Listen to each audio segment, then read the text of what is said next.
Hi friends, அஸ்ஸலாமு அலைக்கும். Welcome to Raifa kitchen. நம்ம இன்றைக்கி பார்க்க போகிறது பாய் வீட்டு ஸ்பெஷல் ரெசிபியான மட்டன் தால்ச்சா தாங்க. இந்த மட்டன் தால்ச்சா பார்த்திங்கன்னா நெய்ச்சோறு கூட, ஜீரக சம்பா பிரியாணி கூட, குஸ்கா, ப்ளைன் பிரியாணி இது கூடலாம் வச்சு சாப்பிட்றதுக்கு ரொம்ப ரொம்ப சூப்பராக இருக்குங்க. நம்ம சப்ஸ்கிரைபர் ஒருத்தவங்களும் இந்த ரெசிபி கேட்டிருந்தாங்க. எப்படி செய்கிறதுன்னு பார்த்துடலாமா? வீடியோவை ஸ்கிப் பண்ணாமல் பாருங்கள். அப்படியே நம்ம சேனலுக்கு இப்போ தான் ஃபஸ்ட் டைமாக வந்திருக்கிறீங்கன்னா நம்ம சேனலையும் சப்ஸ்கிரைப் பண்ணிட்டு வந்துடுங்க. வாங்க இப்போ வீடியோக்குள்ளே போகலாம். இப்போது தால்ச்சா செய்கிறதுக்கு 150 கிராம் அளவுக்கு துவரம்பருப்பு, 100 கிராம் அளவுக்கு சாம்பார் கடலைப்பருப்பு எடுத்திருக்கேன். இது ரெண்டையும் நல்லா 4-5 முறை தண்ணி வச்சு நல்லா கழுவி எடுத்துக்கலாம். உங்களுக்கு டைம் இருந்துச்சுன்னா ஒரு 1/4 மணி நேரத்துக்கு ஊற வச்சுக்கோங்க, சீக்கிரமாக வெந்து வரும். இப்போ நான் பருப்பெல்லாம் நல்லா கழுவிட்டேன், தண்ணியை வடித்தாச்சு. இது கூட 1 டீஸ்பூன் அளவுக்கு இஞ்சி பூண்டு பேஸ்ட்டு சேர்த்துக்கலாம். ஒரு 1/2 டீஸ்பூன் அளவுக்கு மஞ்சள் தூள் சேர்த்துக்கோங்க. இது கூடவே எலும்பு சேர்த்துக்கோங்க. மட்டன் எலும்பு, நல்லி எலும்பு இருந்தால் இன்னும் சூப்பராக இருக்கும்.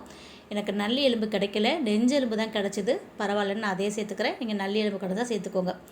இப்போ இதெல்லாம் சேர்த்துட்டு நல்லா மூழ்கிற அளவுக்கு தண்ணி ஊற்றி ஒரு 3 விசில் ஹை ஃப்ளேம்லேயும் 2 விசில் சிம்மிலையும் வச்சிங்கன்னா நல்லா பருப்பும் குலைவாக வெந்து வந்துடும், எலும்பு நல்லா வெந்துடும். அதை நம்ம வேக வச்சு எடுத்துக்கிறலாம். தால்ச்சாவுக்கு மாங்காய் சேர்த்தாலுமே நம்ம புளி சேர்க்கணும், அப்போ தான் டேஸ்ட்டாக இருக்கும். நான் ஒரு சொல புளியை ஊற வச்சுருக்கேன். இது கூட பார்த்திங்கன்னா பெரிய வெங்காயம் 2 வெங்காயம், 2 தக்காளி, 2 பச்சை மிளகாய், ஒரு 5-6 சின்ன வெங்காயமும் உரிச்சிட்டு வச்சுருக்கேன். காய் பார்த்திங்கன்னா நமக்கு விருப்பத்துக்கு தகுந்த மாதிரி தாங்க. கத்திரிக்காய், முருங்கைக்காய், வாழைக்காய், கேரட், மாங்காய் இது எல்லாமே வச்சுருக்கேங்க. இந்த வாழைக்காய் பெருசாக இருக்கிறதுனால நான் பாதி மட்டும் தான் சேர்த்துக்க போகிறேன். உங்களுக்கு காய் நல்லா செல்லுபடி ஆகும்னா நீங்கள் நிறையா காய் கூட சேர்த்துக்கிறலாம். ஆனால் நாம் எடுத்துருக்கிற இந்த பருப்புக்கு இந்த காயோட அளவு கரெக்டாக இருக்கும். 2 கத்திரிக்காய், ஒரு முருங்கைக்காய், ஒரு கேரட்டு, ஒரு மாங்காய், ஒரு பாதி அளவுக்கு மட்டும் நான் வாழைக்காய் எடுத்திருக்கேன். வாழைக்காய் முழுசாக சாப்பிடுவீங்கன்னா நீங்கள் முழு காய் கூட சேர்த்துக்கலாம். இப்போ காயெல்லாம் நல்லா கட் பண்ணிவிட்டு கழுவிட்டு ஒரு குழம்பு வைக்கிற பாத்திரத்தில் சேர்த்துக்கோங்க. அது கூடவே கட் பண்ணி வச்சுருக்கிற வெங்காயம், தக்காளி, பச்சை மிளகாய், சின்ன வெங்காயம் இது எல்லாத்தையுமே ஒன்றா சேர்த்துக்கோங்க. இது கூடவே நம்ம வீட்டில் அரைச்ச சாம்பார் பொடி இருக்கு இல்லையா, அதை நான் 2 ஸ்பூன் அளவுக்கு சேர்த்துக்கிறேன். இந்த சாம்பார் பொடி ரெசிப்பியுமே நான் அப்லோட் பண்ணியிருக்கேன், டிஸ்கிரிப்ஷனில் லிங்க்கில் கொடுக்குறேன், தேவைப்படுறவங்க செக் பண்ணி பாருங்கள். இப்போ இது கூட தனி மிளகாய் தூள் 1 ஸ்பூன் அளவுக்கு சேர்த்துக்கிறேன். இப்போ இந்த காயெல்லாம் வேகிற அளவுக்கு குழம்புக்கு தேவையான உப்பை நம்ம சேர்த்துடலாம். ஒரு அளவாக சேர்த்துக்கோங்க, பத்தாட்டினா நம்ம லாஸ்ட்டாக கூட சேர்த்துக்கலாம். இப்போ இது மூழ்கிற அளவுக்கு தண்ணி ஊற்றி நல்லா கலந்து விட்டுட்டு மூடி போட்டு இந்த காயை நல்லா வேக வச்சுருங்க. காய் நல்லா வெந்ததுக்கப்புறம் தான் நம்ம பருப்பு புளியெல்லாம் ஊற்றணும். இப்போ பாருங்கள், காய் நல்லா வெந்துருச்சு. ஒரு 5 நிமிஷம் வச்சிங்கனாலே போதும், காயெல்லாம் நல்லா வெந்து வந்துடும். இப்போது நம்ம குக்கரில் வச்ச பருப்பு எலும்பெல்லாம் வச்சோம் இல்லையா, அதுவுமே நல்லா வெந்து வந்திருக்குதுங்க. வேகாமல் இருந்துச்சுன்னா இன்னும் ஒரு விசில் வச்சு வேக விட்டுக்கோங்க.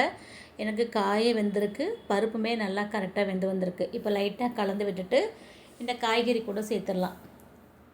சேர்த்துட்டு இது கூடவே மாங்காய் சேர்த்துக்கோங்க. தால்ச்சா சாம்பார் மாதிரி தண்ணியாக இருக்கக்கூடாது, ரொம்ப திக்காகவும் இல்லாமல் ஆனால் கெட்டியாக வச்சுக்கோங்க. அப்போ தான் நெய்ச்சோறு கூட பிரியாணி கூடலாம் சாப்பிட்றதுக்கும் சூப்பராக இருக்கும். நான் இன்றைக்கி சீரக சம்பா அரிசியில் நெய்ச்சோறு தாங்க பொங்கியிருக்கேன்.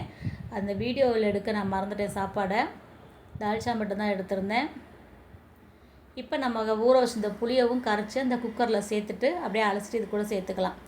இப்போ இதை நல்லா மிக்ஸ் பண்ணிக்கோங்க. மிக்ஸ் பண்ணிவிட்டு உங்களுக்கு எந்தளவுக்கு திக்னஸ் வேணும்னு பார்த்துட்டு நல்லா கொதிக்க விடுங்க.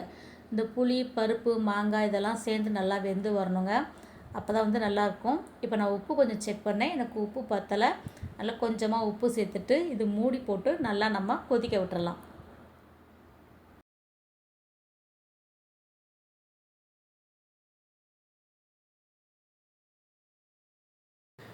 இப்போது தால்ச்சா நல்லா கொதி வந்துருச்சு பாருங்கள். இந்த அளவுக்கு திக்காக இருந்தால் நமக்கு கரெக்டாக இருக்கும். ஏன்னா நம்ம கடலைப்பருப்பை சேர்த்துருக்கறனால தால்ச்சா ரெடி ஆனதுக்கப்புறம் ஸ்டவ்வை ஆஃப் பண்ணிட்டாலுமே நமக்கு தால்ச்சா திக்காகும். அதனால் இந்த அளவுக்கு கரெக்டாக எடுத்துக்கோங்க. அதே மாதிரி மாங்காவும் கரையாத அளவுக்கு பார்த்துக்கோங்க.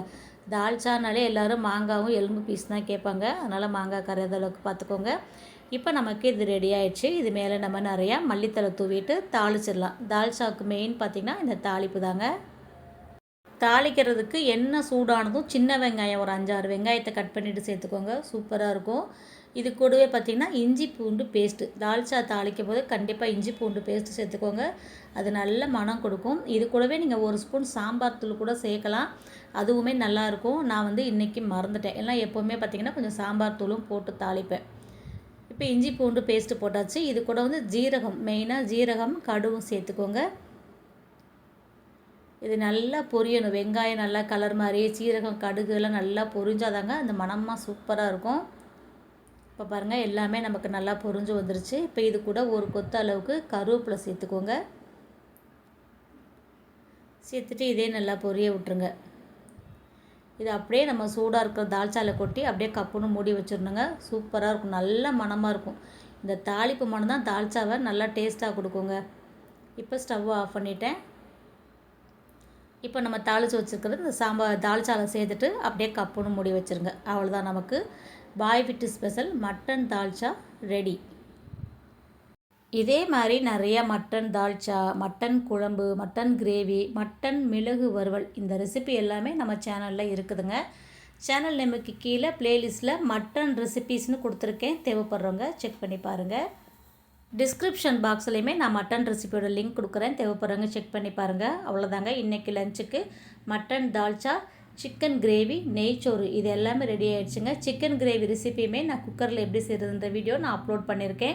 நெய்ச்சோறுமே ஏற்கனவே அப்லோட் பண்ணியிருக்கேன். இந்த லிங்க் எல்லாமே நான் கொடுக்குறேங்க. தேவைப்படுறவங்க செக் பண்ணி பாருங்கள். இந்த ரெசிபி உங்களுக்கு பிடிச்சிருக்குன்னு நினைக்கிறேன்.